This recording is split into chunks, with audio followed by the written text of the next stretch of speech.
AP రాజకీయాల్లో రాజకీయ రచ్చ మరింత రక్త కట్టిస్తున్నట్టుగా కనిపిస్తుంది. ఒకవైపు ఒక యువకుడి అనుమానాస్పద లాకప్ డెత్తో ఒక తల్లి కడుపు కోత రాష్ట్ర వ్యాప్తంగా సంచలనం సృష్టిస్తుంటే, అధికార పార్టీ మాత్రం వ్యూహాత్మకంగా మరో వివాదాన్ని తెర మీద తెచ్చి అసలు విషయాన్ని, అసలు నిజాన్ని పక్కదారి పట్టిస్తుందన్న ఆరోపణలు కూడా గట్టిగా వినబడుతున్నాయి. పొలిటికల్ సర్కిల్స్లో ఇప్పుడు ఒక చర్చ అయితే గట్టిగా నడుస్తుంది. ఒక భయంకరమైన లాకప్ డెత్ను టోన్ డౌన్ చేయడానికి ఒక మేకప్ కిట్ వివాదాన్ని కావాలని హైలైట్ చేస్తున్నారా అంటే నిజమే అని చెప్పేసి కామెంట్స్ కూడా వినబడుతున్నాయి. హోంమంత్రి వంగల్పూడి అనిత గారు చేసినటువంటి వ్యాఖ్యలతో ఈ పొలిటికల్ డ్రామాకు పునాది పాడడం జరిగింది. గుడ్డు పగలగొట్టడం మాకు వచ్చు, వాడు వీడు అని చెప్పేసి మాజీ మంత్రి గుడివాడ అమర్నాథ్ గారిని ఉద్దేశించినటువంటి వాడినటువంటి పరుష పదజాలానికి కౌంటర్గా వైసీపీ మాజీ మంత్రి గుడివాడ అమర్నాథ్ గారు స్పందిస్తూ ఆమెను మేకప్ మంత్రి అని చెప్పేసి వ్యాఖ్యానించడం జరిగింది. ఇక్కడ మొదలుపెట్టింది ఎవరు? హోంమంత్రి అనిత గారు. ఆమె అన్న మాట ఏంటి? గుడ్డు పగలగొట్టడం మాకు వచ్చు, రే వాడు వీడు అని చెప్పేసి మాట్లాడింది. తర్వాత గుడివాడ అమర్నాథ్ గారు రెస్పాన్స్ అయ్యి ఆయన మేకప్ మంత్రి అని చెప్పేసి వ్యాఖ్యానించడం జరిగింది. మొదట సాధారణంగానే కనిపించినట్టు ఈ కామెంట్ 2 రోజుల తర్వాత ఊహించని మలుపు తిరిగింది. ఎందుకంటే ఈ 2 రోజుల్లోనే ఆ లాకప్ డెత్ బాగా సీరియస్గా ప్రజల్లోకి వెళ్ళిపోయేలోపు దాన్ని డైవర్ట్ చేయాలంటే, దీన్ని హైలైట్ చేయాలన్న ఉద్దేశంతోనే పచ్చ మీడియాతో కలిసి ఈ మేకప్ అనే పదాన్ని బాగా వాడుకలో తీసుకొచ్చి ఆ లాకప్ డెత్ అనే దాన్ని వెనక్కి నెట్టడానికి కూటమి ప్రభుత్వం అనేక ప్రయత్నాలు కూడా చేస్తుంది. హోంమంత్రి కట్టుబొట్టున రూపాన్ని అవమానించారని చెప్పేసి తెలుగుదేశం పార్టీ శ్రేణులు రాష్ట్ర వ్యాప్తంగా ప్రెస్ మీట్లు పెట్టి వీడియో బయటలో హంగామా సృష్టిస్తున్నాయి. ఇది యావత్ మహిళా లోకానికి అవమానం అని చెప్పేసి ప్రచారం చేస్తున్నారు. ఇంకా పవన్ కళ్యాణ్ గారు కూడా ఈ వివాదంలోకి ఎంట్రీ ఇచ్చి అనిత గారికి మద్దతుగా ట్వీట్ చేశారు.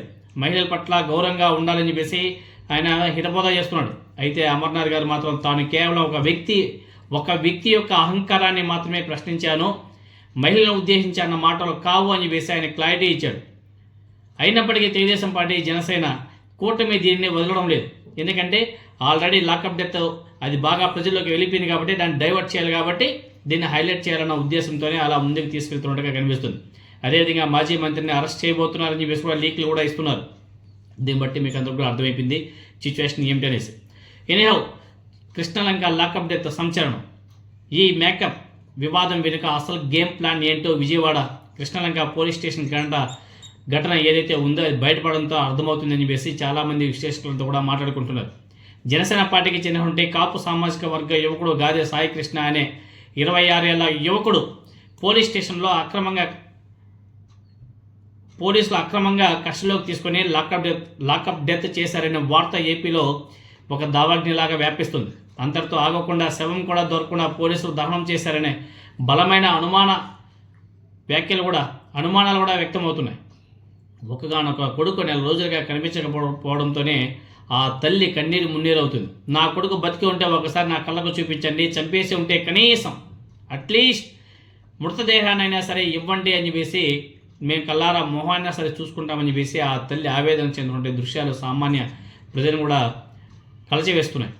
ఈ వ్యవహారం ఇప్పటికే ఏపీ హైకోర్టులో చేరడం, ఉన్నతాధికారులు ఆ సిఐ నాగరాజుని విఆర్కి పంపడం పరిస్థితి తీవ్రతను కూడా తెలియజేస్తుంది.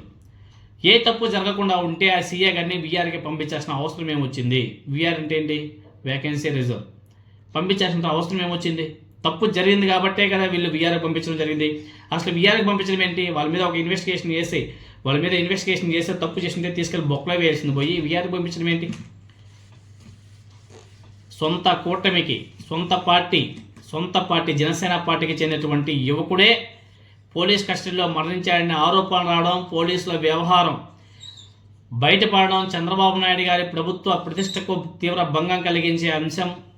చట్టాన్ని, కోర్టులను కాదని ఒక మనిషిని లేకుండా చేసే హక్కు పోలీసులకు ఎవరిచ్చారు?